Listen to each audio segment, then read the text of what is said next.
Hi, everybody, and welcome to the world famous Community Corner with Nabeel and Daniel. As you guys know, I'm the mild mannered community development specialist, Nabeel.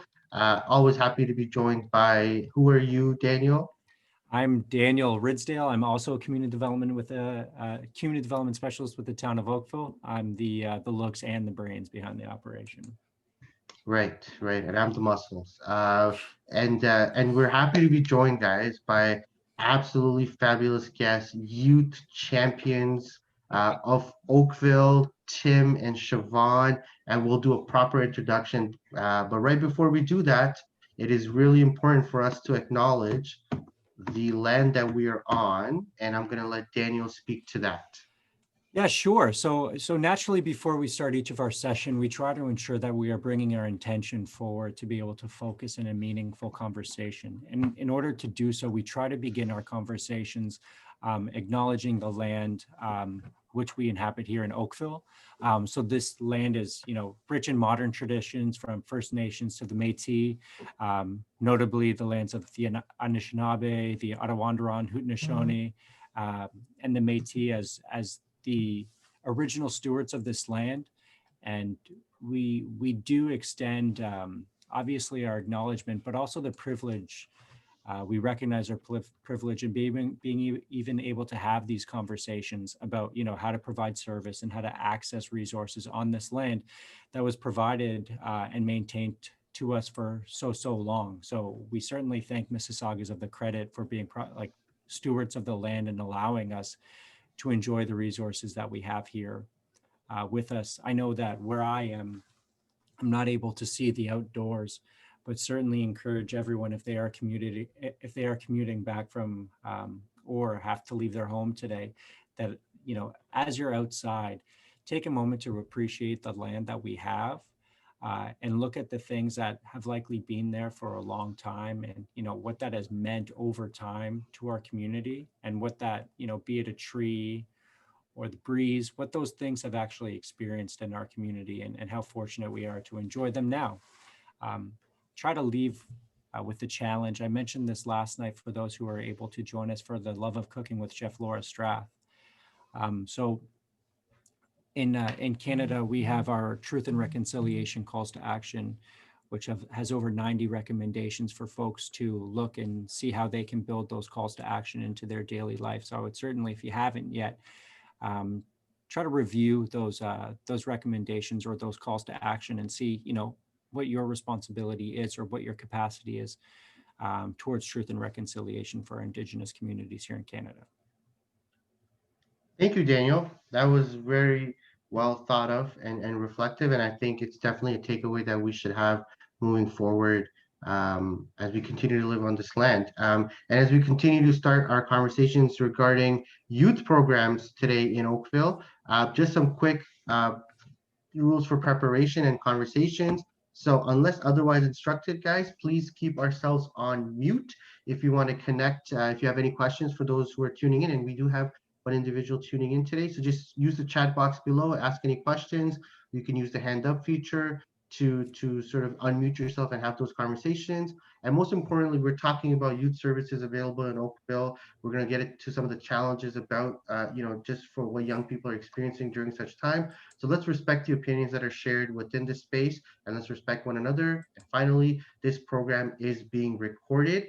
So you know what? I'm gonna do a very quick introduction. I'm gonna introduce Siobhan first. Siobhan is the Halton Youth Initiative Project Coordinator at our Kids Network, and an absolute adult ally and superstar here, doing some fantastic things. And I'm sure she's going to talk a little bit more about that.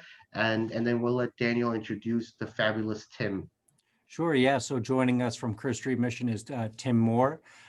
So he is their lead on youth development and leads, well, I mean, pretty much if you're interfacing with youth services out of Kerr Street Mission, certainly Tim would be our contact person. So we're very fortunate to be able to join him and gather some of his insight today. Tim and Siobhan, how are you guys doing? Good. Sorry about the phone ringing in the background, but I'm really happy to be here. I'm really excited to talk a little bit more about the Halton Youth Initiative and all the cool stuff that's happening. Awesome. And Tim? I'm feeling nervous to be in the presence of two great people like yourselves in this forum, but it's been nice to be invited, and I hope that we can have a good conversation. We do have very intimidating personalities. Very Tim, modest, so yeah. yeah. But you know what? Maybe Tim, I'll start with you. Sure. And one of the questions we really wanted to ask is, with COVID-19, such an unparalleled time in our generation, and certainly with the experiences of young folks, what has, in your experience, been the COVID-19 impact on youth and the youth that you're working with? Yeah. I think the big question is I think some of it we just don't know yet. I think we'll see the impact of COVID-19 and how it's been on our young people in probably a few months' time, in a year's time. It's interesting because a lot of what we do is youth programming, and what COVID-19 has done is pretty much forced us to reevaluate how we program and how we program programs for youth. And in what we do, we take a developmental approach where we look at the four core, what we call our four developmental focuses, which is pretty much like a physical development, a cognitive, a social, and a kind of like I'm trying to remember all four at the moment, but it's reaching these four core values and to see how we can do it. And when it comes to physical gatherings, we cannot do these things anymore. So how has it impacted youth? There's the temporary. So there's definitely a social withdrawal that we've seen, that youth want to be social. They're social by their nature. We all are. And that we're seeing in abundance, with all the school going online and with the changes to school. We're seeing a lot of impact there because we're changing kids' routine. When your routine is changed, it changes a lot of things, and it changes families. It changes the way we adapt. So we're seeing that. So how has it impacted? It's changed the way that we've done programming, where previously it would be more, kind of like bringing a lot in and try to cast a lot, to reach many people.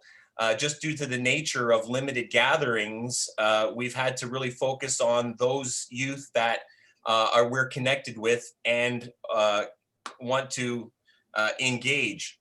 So we're trying to hit all those things, whether it's hurting homework and helping kids with that. It's whether to try to give them some sort of sports program that fits within all the limitations and the restrictions that we can provide.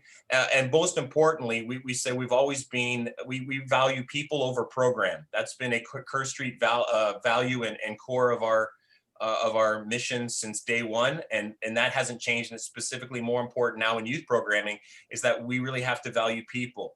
Make sure that they're okay, make sure that they have a place to go. And so we're really building an opportunity, whether it's through our summer programs that we just finished a few months back, or continuing into our fall and winter programs, is to make sure kids are connected, make sure they are talking, make sure that they're not only connected with their social group, a positive group, but also adults that can be a stable figure in their life right now. Because we know that that's a key part in kids and youth development, is having an adult mentor, a champion in their side to help them through. And being that this is so a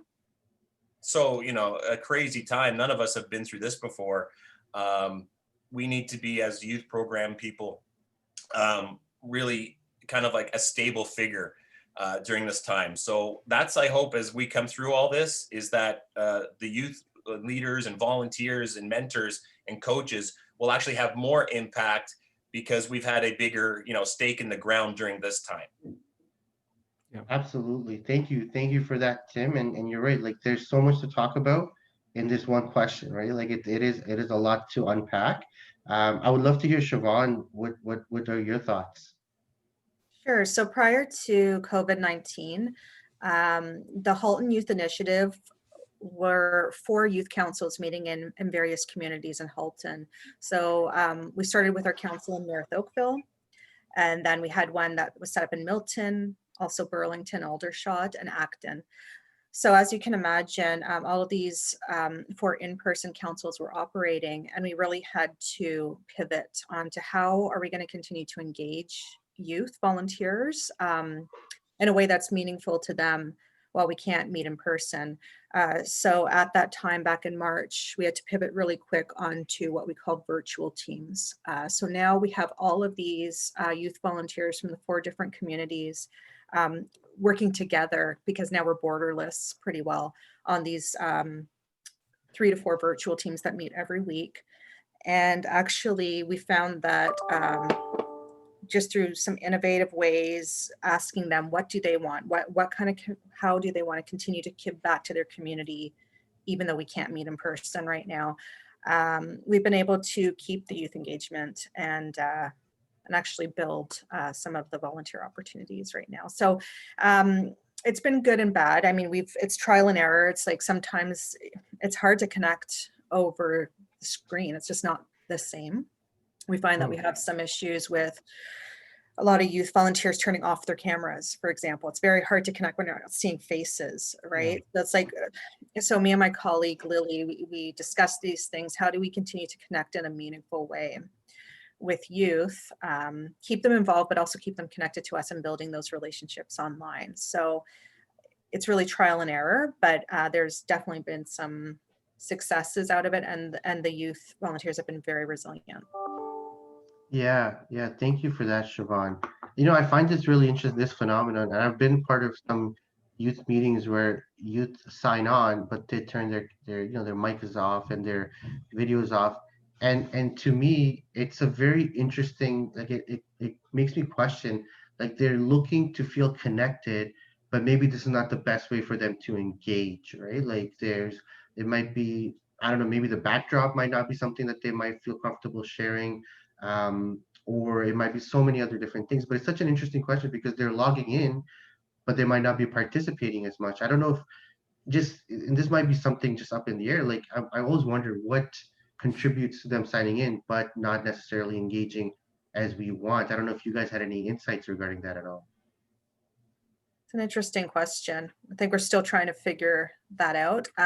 What I have been able to do with some of my virtual teams is maybe sometimes having that adult presence in the room might be a little intimidating sometimes. So we've switched things up. I've given some leadership opportunities to some of our youth volunteers. So what they'll do is they'll break out into smaller groups. So maybe the smaller group, there's more participation, youth turning on their camera a little bit more, because sometimes when you're in a room full of 20 to 40 people, I know I feel that way sometimes too. When I'm in these online meetings, it's like, I don't really feel the onus putting my camera on. I can just listen in. I don't have to, You can be anonymous. Exactly. But when you're in a smaller group, it gives a bit more of that accountability piece. So I don't know. We're just figuring it out. Yeah, I think there's a piece to that, Nabeel, where we all want to feel connected, but we don't want to necessarily be committed, right? And that's kind of, I believe, that's true for all of us. I often say that what's true for adults is very true for youth. The only difference is youth will share it and be honest with it. We'll disguise it or try to say it in a way that isn't so blunt. But youth are no different, right? Is that, yes, they want to be connected. They want to feel a part. They don't want to miss out. But at the same time, they don't want to commit to something which, like many of us. So I can relate to what you're saying. So I'll just go black my screen now. And Yes, Daniel, what are your thoughts? I know we've done some youth initiatives, and the town is doing some great stuff as well. Certainly. So I think that one of the challenges that at least I have witnessed subjectively is, I think us as adults, and we try to kind of pose ourselves as youth champions, adult champions. This is more than ever has been a really difficult time to actually determine what services youth are willing to access or willing to sort of take. Like I know, Tim, we've sat on different meetings with service providers who provide youth center services, right? So primarily youth centers are great opportunities to have that passive engagement with youth, to transfer some of those. Tim, you were talking about chances to connect, inspire, engage, those types of opportunities in those spaces are gone. So, we tried to come up with, well, what are the new ways we can engage with them? And, we created social media pages. We created, like a virtual program and school support. We even provided like in-person places where youth can go and study in a controlled environment. And, none of them really had the same uptake as those in-person physical interactions. I think with the exception of some of the school support youth that are connected through you, Tim, but it's really been, I've never felt like there was more of an age gap or a gap of knowledge and experience between myself and youth, and whether or not that's just me aging or whether or not that's just, the way that youth are forced to engage now during a pandemic is totally foreign to what I know and understand as a youth serving professional. So that's been really interesting for me to kind of, how are we engaging in those bubbles? And the other example I'll give, Nabeel, is like we do have one program that's been incredibly successful, and that's our basketball program that we run. And even though we've had to change so many of the recommendations, like, so we are literally at the point now where there is a double gym and we are only able to have 10 people in a double gymnasium max, up to 2 people shooting on one net separated by at least 2 meters, yet still everyone is coming. Like it does not resemble basketball or a competition by any means, but that just is part of, the youth who are registered. Everyone comes, everyone's parents message saying how grateful they are for it. So it's interesting that, I don't know, I think like the secondary ways that we try to engage with youth is really challenging. And it's almost like there's just a lack of service that they're willing to engage in from the community. Yeah. Yeah. Go ahead, Tim. I was just going to say, I think, you're hitting on something which I believe in strongly, is that there are things that we know kids need or youth need. And the way that we can deliver it is by giving them what they want. Your basketball program is a perfect example of that, is that, we know that if youth they do well when there's a social connection, when there's an advocate, when there's a trust involved, and then you can move them to a place of whatever it is they need, right? But they only get there unless you offer them what they want. No different for us, right? So that you use those things like basketball, because that will draw, that will make that will bring the interest, draws the attendance, and then through that you build the connection, and then hopefully through that you become the advocate by which you make the deposit into someone's life, and so that they recognize that when you want to make that withdrawal, that they'll listen or they'll take your advice. So that's something that I think is very true, is that no matter a pandemic or whatever, youth interests are what they will always be. And if we use those in a way that can drive us to give them what they need, that is a winning formula. Right. I that's profound, Tim. Thank you for sharing that. I'm gonna steal that and say that I said it to everybody moving forward. But I'm just curious to know, Tim, because Yeah. you're absolutely right. Like in order to address their needs, you kind of have to give them what they want, which is that engagement. Sorry, which is the engagement component.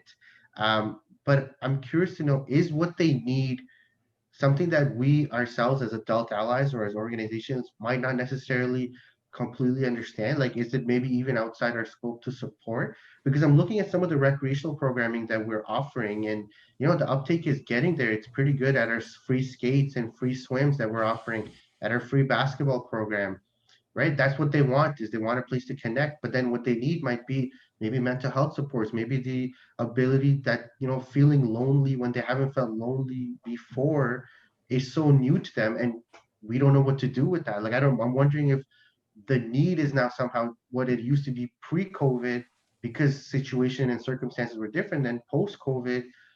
Is it something that we can really reflect? And I've never thought of it until you just said it like that we're trying to give them what they want sometimes, but we're not addressing what they need, because we might not even just know what that is because of, like you mentioned. Yeah, I think that's a good point. Like, and it's hard. Like sometimes when you ask youth directly, like, what do you need? You don't get a lot of feedback from them. So that's why, again, like we try to break them off into smaller groups so that they feel comfortable talking to their peers. I find that when adults ask them directly the question, what do you need? Silence, right? People their age asking them, what do we need?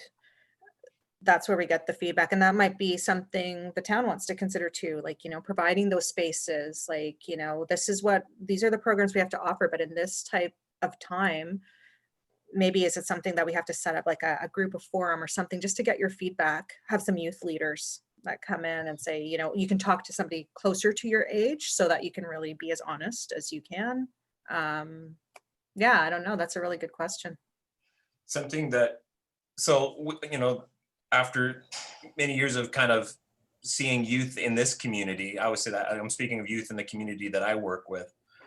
We've highlighted 4 areas, like I said before, 4 areas of development. So these are areas that I believe, and this organization believes, that youth need. And actually, I think it's something we all need. We all need a physical development, an emotional development, a cognitive development, and a social development. And so physical, being healthy, eating healthy, remaining active, emotional and spiritual, values, that core spirit, right? From there, you have the cognitive, your thinking and developing critical thinking and just our own, cognitive development. And then we have the social aspect, being connected, socially adjusted, having positive influences. And when those things develop together at the same rate, then the core of the person is good. It's when one of those things is less that the others, if you're not eating well, you're not sleeping well, your physical development's low, your cognitive's going to be low, you're probably not going to be hanging around people. You know what I mean? They all affect each other. So something in the work that we do, and especially right now in COVID, is to how do you hit those things, not because we know they need them, but how do we deliver them in a way that they want? Mm-hmm. Right? So if we're trying to hit a physical development, we want them to be healthy, then how do we deliver healthy food to our youth that are not eating well? We know that. How do we give them sports and activities in something that they enjoy? We give them basketball. How do we help them with their cognitive development and homework in a way that they will want to do? That's the trick. That's the tough part. And the tough part about it is it's always changing. It's all, what's cool today is not cool tomorrow. What might be cool tomorrow is definitely not cool today. So it's always being, adapting to the measure and getting a pulse of what they want. But we have to know what they need. And that's tough. And as what Joe was highlighted, is a lot of times they don't know. We don't know. And I think that's the challenge of COVID-19 is that we think we know. But we'll find out, won't we? Yeah, about like the services that we had previously talked about, Tim, and that I kind of had mentioned were services I think that we thought youth needed. And that was the real challenge, is that I think in a pandemic, that's an important way to think. I remember we would sit around the table and we'd say, oh, well, for youth that don't have internet access right now, that is an immense critical need, must happen. And, we must set up these places where internet is accessible, and it is valid, and it's incumbent on us as a community to provide those opportunities. But ultimately, like, youth weren't looking to us for that. Like, it didn't really come to pass. Similarly, like, we were looking for things like, educational support, mental health support. And we didn't necessarily see as much as the outpouring as we thought, because I think that, the responsibility for us as youth service practitioners is to almost like connect and engage first, like have relationships first before you start soliciting supports in, areas around mental health or, essential access to goods and services. Like, so much of it is on our responsibility to have those relationships foster in advance. I don't think it's enough to just put it on a website somewhere. Yeah, absolutely. And just in interest of time, I want to give this platform to both Tim and Siobhan. And Siobhan, I'll start with you because I've been part of some of your programs online, and I've seen the growth of the program itself transitioning from in person to online, and the engagement and the empowerment of youth in taking opportunities for leadership, opportunities to drive change, opportunities to take on more responsibilities. So I would love for you to speak to what are some of the cool things that our Kids Network is doing, and exactly how have you been able to find that formula of success to empower youth even in an online space? That's a good question. Well, the first word that comes to mind is the consistency piece. So I find that offering, sorry, my phone keeps going off. I'm really popular right now. But just providing like that weekly structure. So I know I have a space, a virtual space to come to, where I'm going to connect with some people every Thursday, for example, on creative spaces. So that gives, and we just do like a 1 hour block. And I think it's really about asking again with the youth, what do you want to do to give back to your community? Why is giving back important? Tim was also addressing really some key points about relationship building. And I think that's why our youth keep giving back. Like we've grown actually. We have about 75 youth volunteers right now across our virtual teams. And a lot of them have their volunteer hours already. They just keep coming back. And I think the reasoning is because we work on expressing care. We really want to know how they're doing. We have some youth volunteers have come to me and they've been able to disclose, I don't really feel connected. I'm missing my friends, can't be in person. And just having those little conversational pieces like, it's okay. You can talk about your emotions, you can talk about, and then somebody's here to care for you. And I think it's also about sharing power. So the adults on these teams aren't telling the youth, this is what we're going to be doing. It's more like, hey, guys, these are some topics. What do you think? So those are just some of our elements of success, but structure was definitely one thing, and a consistency piece that I know where to go each week to connect and talk and continue to communicate. That's so insightful, Siobhan. I'm also going to be stealing that and sharing that as my own. Tim, any thoughts on just what Kerr Street is doing and how to engage and how to empower?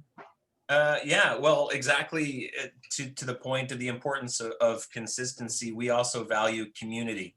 And it's the same thing, right? Building that network of youth and youth volunteers to make sure that kids and youth feel connected, safe, and that a place that they can count on. I really believe that everybody wants to belong, and so we've just tried to really make sure that we've always been a place for youth to belong, to feel a part of a community. And so whether it was happening during our summer programs or now during our fall and winter, we just want to still make sure that our youth that we connect with. And yeah, it's been difficult. Some feel comfortable coming, some do not. Some come every once in a while, some check in for a little bit. And to make sure that they always feel that it's a place they can always come back to, because the people here really care about them.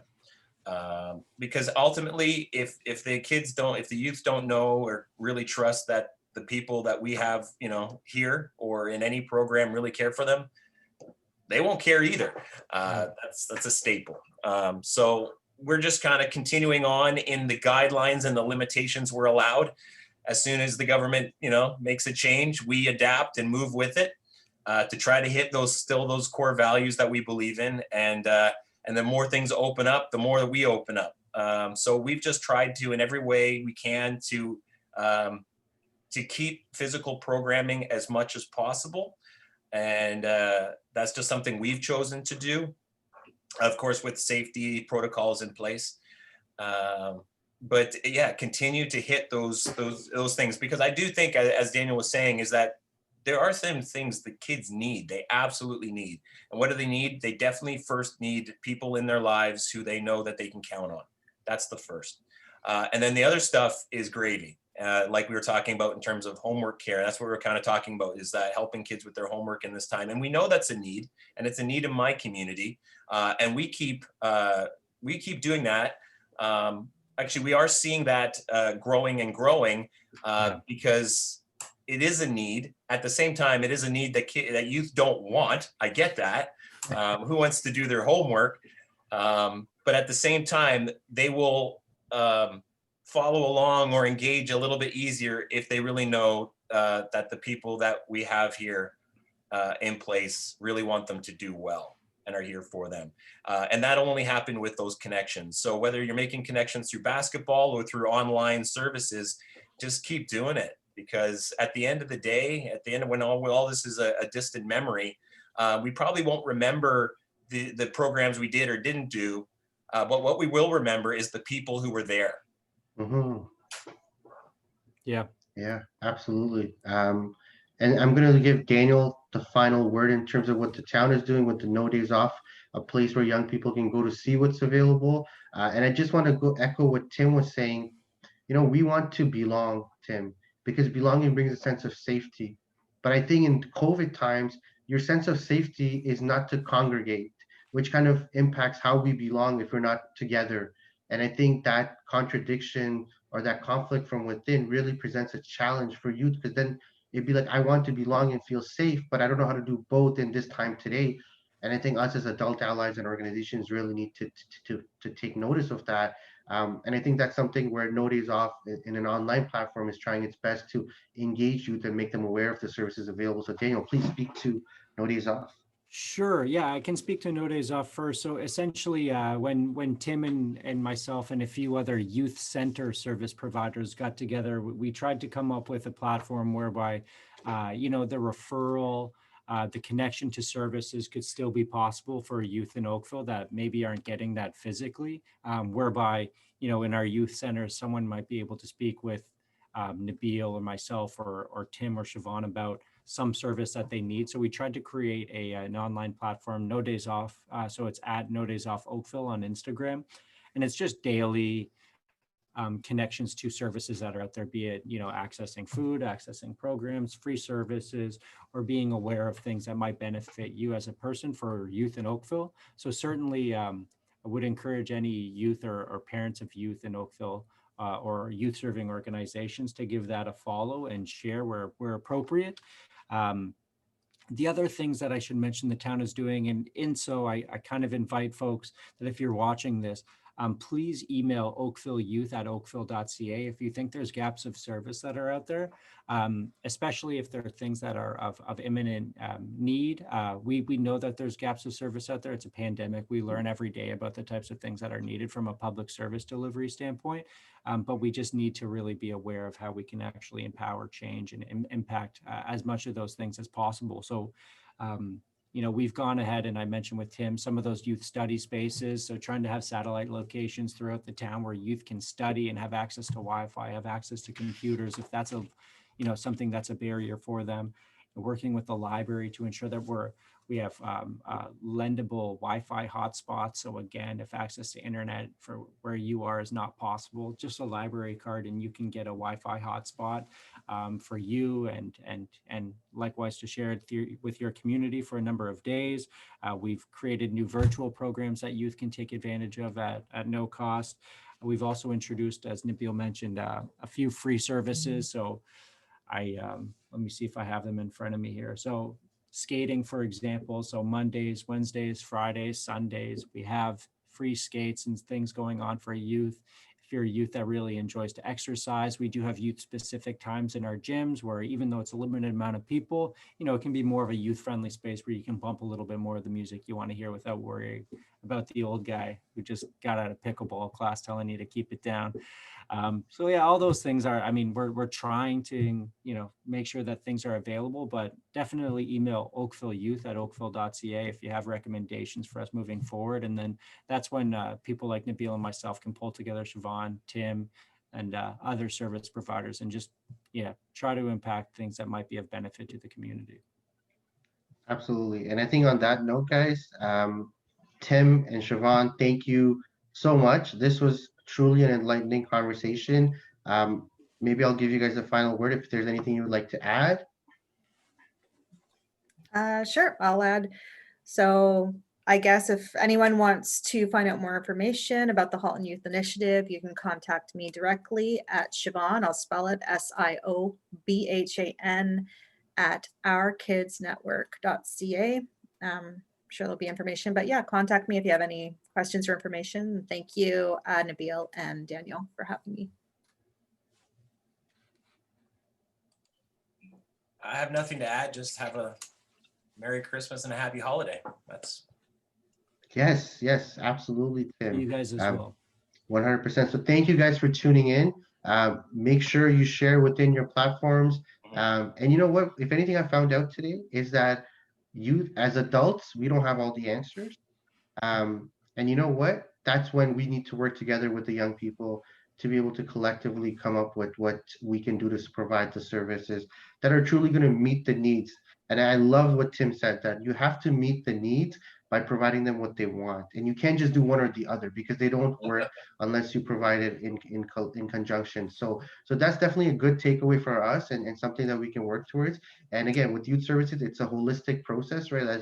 As a town of Oakville, we have a role to play. Kerr Street has a role to play. Our Kids Network has a role to play. And when we play our roles together, that's when you sort of get that, positive youth development within a community. So thank you guys for your time. Happy holidays, Merry Christmas, or happy Hanukkah, and we'll see you guys Great, yeah. when we do. Take care. Thank you. Happy holidays. Bye, y'all.